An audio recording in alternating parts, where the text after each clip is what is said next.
The professor deliberately lured a student into his office. When she wasn't paying attention, he covered her mouth. Then he injected an anesthetic into her neck. But as the girl struggled, she unexpectedly tore the skin on his face.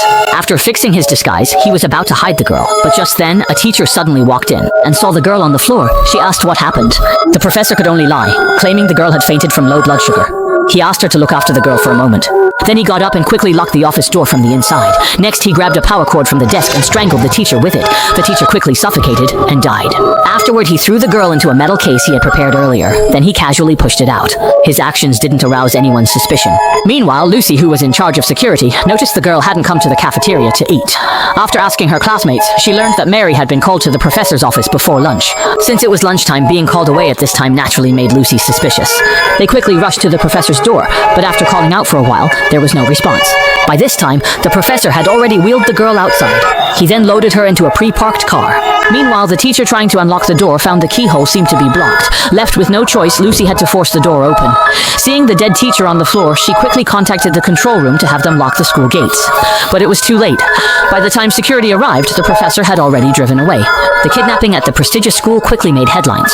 Meanwhile, the man unhurriedly dealt with the fake skin on his face. In reality, he wasn't a professor at all. He had infiltrated the school for 2 years, waiting for the right moment to kidnap a student from this prestigious school. After disposing of all his tools, the kidnapper leisurely returned to his boat cabin. He then took a recorder to the room where the girl was held and recorded her cries for help. At the same time, the most famous local detective, Morgan, was following the kidnapping case. Seeing the suspect's face, he felt a sense of familiarity.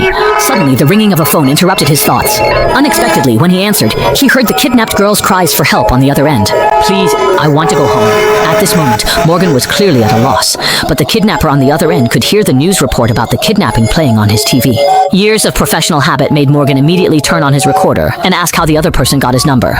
The kidnapper didn't answer his question, but instead wanted to play a game with him.